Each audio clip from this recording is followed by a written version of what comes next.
I don't even know where we even start with this. Like this was an absolute joke tonight. This was an embarrassment for this franchise. This whole season has been an embarrassment because, people like Lindsay and Isaac should have never, ever, ever got through the casting and screening process. Never, not in a million years.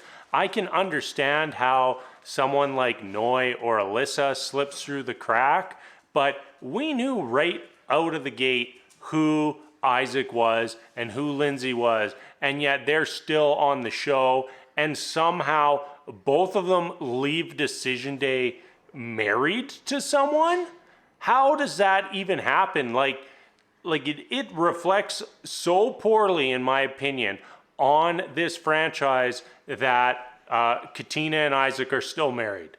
We watched a woman has been in an abusive relationship for 8 weeks, sit in front of 3 relationship experts, and leave married.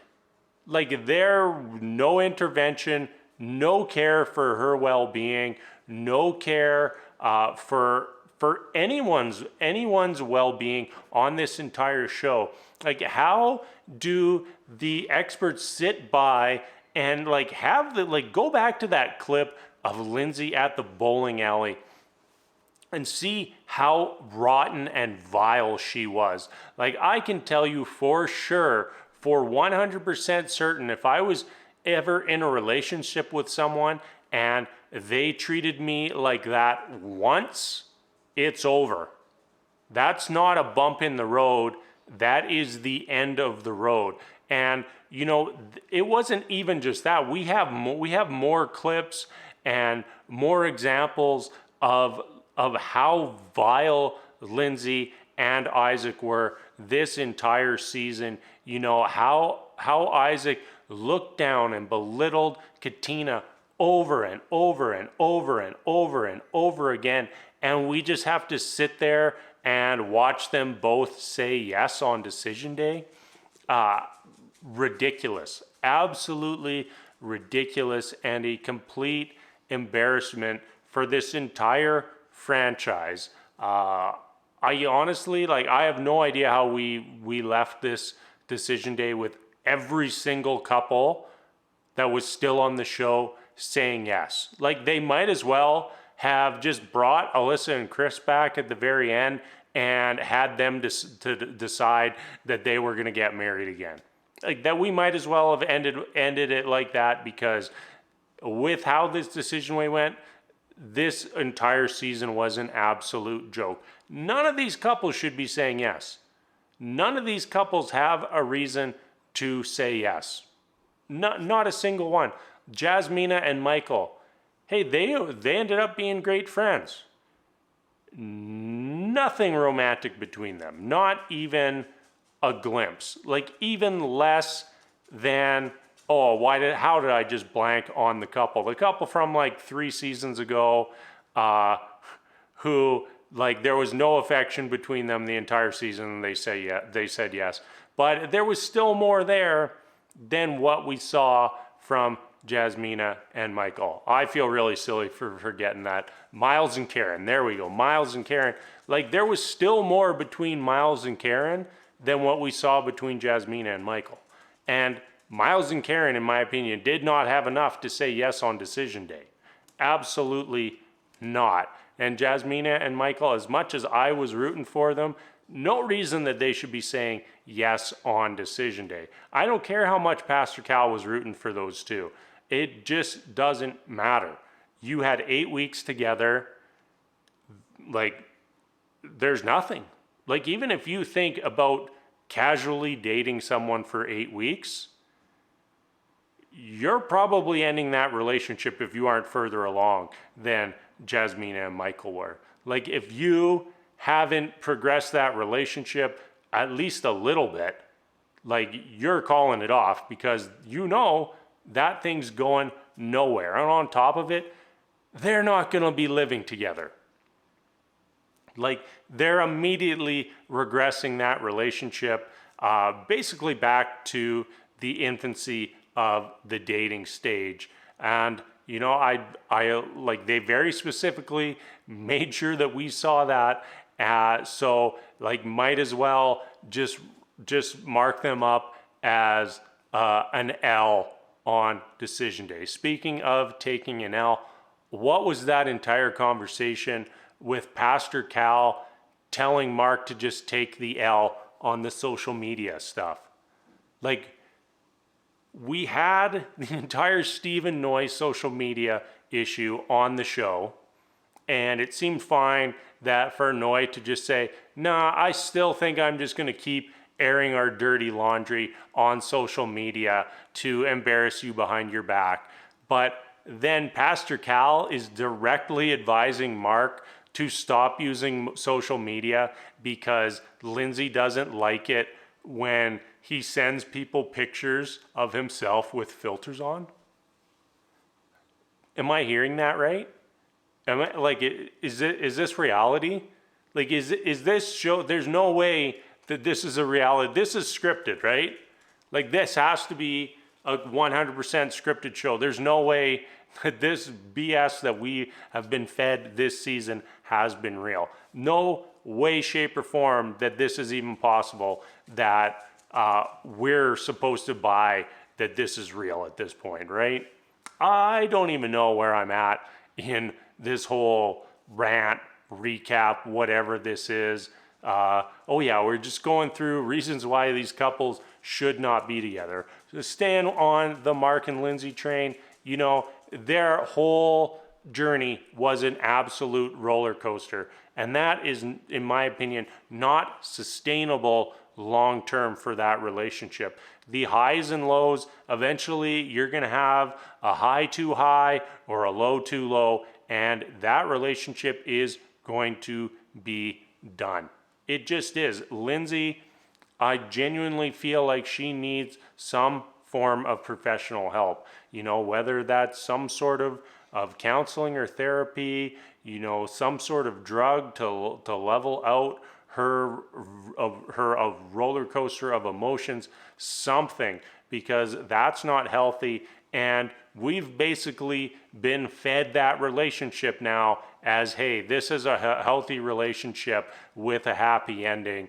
Let's all pat each other on our back for doing some perfect matchmaking.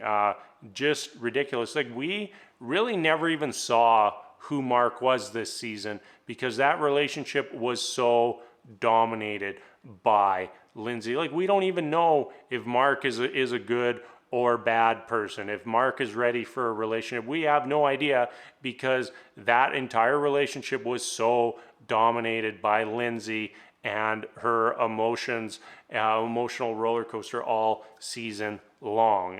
Katina and Isaac, I think this is pretty clear why these two shouldn't be together, and that's because Isaac is an absolute piece of garbage. He treated Katina like she was less than him, that she was worth less than him all season long. You know, all of the every single comment he makes is an insult. Like, there's no compliments. He insults her while laughing to make it you know, not sound so harsh, when his words were harsh and brutal all season long. I can't, like, someone needed to intervene on this relationship because, like, this is not okay.